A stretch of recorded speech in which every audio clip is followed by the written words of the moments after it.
Hi అండి, welcome to మమకారపు రుచులు. ఈరోజు మన రెసిపీ వచ్చేసి ఆలూ రైస్ అండి. ఎంతో టేస్టీగా ఉంటుంది.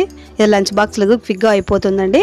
వీడియోలోకి వెళ్ళే ముందు మా వీడియోస్ని లైక్ చేసి షేర్ చేసి కామెంట్ చేయండి. ప్లీజ్ సబ్స్క్రైబ్ చేసుకొని పక్కనే ఉన్న గంట ఐకాన్ టచ్ చేయండి. ముందుగా ఒక 2 ఆలూని తీసుకొని ఈ విధంగా కట్ చేసుకున్నానండి. బాండి పెట్టుకొని డీప్ ఫ్రైకి సరిపడా ఆయిల్ వేసుకుందామండి. అంటే ఒక 7-8 టేబుల్స్ అండి ఆయిల్. ఇందులో ఇవి బాగా ఫ్రై చేసుకుందామండి. ఒక 8 to 10 మినిట్స్ పడుతుంది. మీడియం ఫ్లేమ్ పెట్టుకొని వేసుకుని తొందరగా మెత్తబడతాయండి ఆలు. తర్వాత కొద్దిగా ఆయిల్ పక్క తీసేసానండి. ఒక 3 టేబుల్ స్పూన్ అంతా పెట్టాను ఇందులో ఆయిల్. ఒక బిర్యానీ ఆకు, చెక్క, ఒక యాలక్క, 4 లవంగాలు, 1 టీ స్పూన్ అంతా షాజీరా వేసానండి. షాజీరా లేకపోతే జీలకర్ర వేసుకోండి. తర్వాత ఒక 5-6 వెల్లుల్లి రెబ్బలు కచ్చా పచ్చగా దంచి వేసాను. తర్వాత 2 పచ్చిమిర్చి చీలికలు వేసాను. ఒక ఆనియన్ వేసానండి పొడుగ్గా తరుక్కొని. ఇదంతా ఒకసారి బాగా ఫ్రై చేసుకుందాము.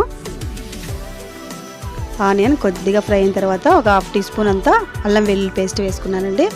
ఇదంతా పచ్చివాసన పోయేంత వరకు వేయించుకుందాము. తర్వాత ఒక 1/2 టీ స్పూన్ పసుపు, 1 టీ స్పూన్ ధనియాల పొడి, 1 టీ స్పూన్ కారం పొడి, ఒక 1/2 టీ స్పూన్ అంతా మిరియాల పొడి, ఒక 1/2 టీ స్పూన్ అంతా సాల్ట్ వేసానండి. తర్వాత కొన్ని జీడిపప్పు పలుకులు వేసాను. 1/2 టీ స్పూన్ అంతా గరం మసాలా.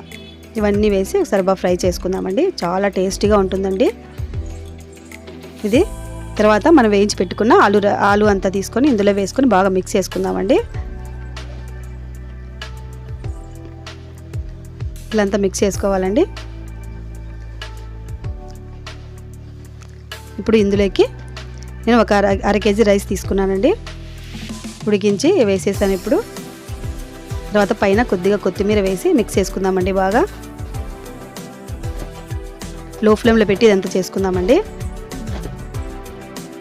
చివరిలో ఓ అరచెక్క నిమ్మరసం వేసానండి. నిమ్మరసం వేసి చాలా టేస్టీగా ఉంటుందండి రైస్. తర్వాత ఒకసారి కలుపుకుందాము. అంతేనండి, ఎంతో టేస్టీ అయిన ఆలూ రైస్ రెడీ అయిపోయిందండి. వీడియో నచ్చింది అనుకుంటున్నానండి. అయితే సబ్స్క్రైబ్ చేసుకోండి, లైక్ చేయండి. Thanks for watching.